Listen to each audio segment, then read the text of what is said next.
Hello, my name's Andy McLeish. I'm from Chapter 1 Restaurant in Locksbottom, Bromley, Kent. Today we're going to do a fantastic dish that's great all season round. It's a toasted crumpet with braised oxtail in a red wine jus with Stilton cheese and some toasted shallot rings on top. We've got some fantastic Scottish oxtail, and the important thing with this is you give it a good amount of seasoning, and then a little bit of olive oil into a pan. You're going to take the oxtail and begin to colour it. Just going to add a couple of knobs of butter to help the caramelisation. You can see now the meat is getting a nice colour. So what we're going to do now is we're going to add a mirepoix. So the mirepoix is a basic mirepoix of carrots, leeks, onions, garlic, bay leaf and some thyme. Important to keep it in the same pan so we get all that flavour of the oxtail into the whole dish. We've been roasting this for about 5 minutes now. The meat is nicely coloured, the veg is becoming opaque and slightly coloured on the outside. So I'm going to add a little bit of tomato puree, about a tablespoon.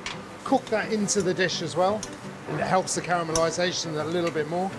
And then we're going to add some red wine. Once that comes to the boil, I'm going to add some basic veal jus, just to almost cover the oxtail. And this is now almost ready to go into the oven. So we're going to add a cartouche to the top of it. And I always put tin foil over the top of this as well to seal it like a pressure cooker. Keeps all the flavour and the moisture in. Okay, and that's it for now. We're going to pop this in the oven for about 2.5 to 3 hours until it's nice and tender. So the oxtail is been in here 3 hours now. The temperature is gas mark 5 or about 140 degrees Celsius. So a nice slow braise. We need to finish the sauce. So take the oxtails out, and this sauce is the important stuff. This is the flavour of the dish.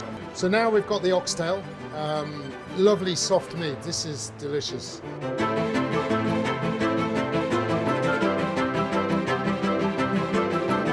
We're just going to finish the mix ready for the top of the crumpet. So I add some of the oxtail here.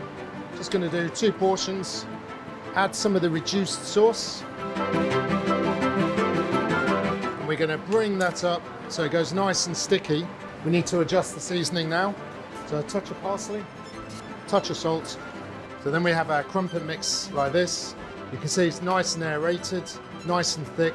We want it about 2 inches thick, the crumpet, 2 spoonfuls of mix.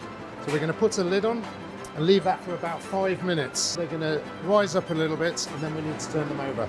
So we just need to release them slowly from the mould, add a little knob of butter, and just continue to cook these for another couple of minutes. Whilst they're finishing off now, we just check this oxtail mix. Beautiful. Little knob of butter on the top to melt in. The dish is just about ready to plate up now. Beautiful hot crumpet there. Place the oxtail on the top. Some blue cheese. Take a little bit of the remainder oxtail jus. So here we have the oxtail crumpet with braised oxtail in red wine, crispy shallot rings and Stilton cheese.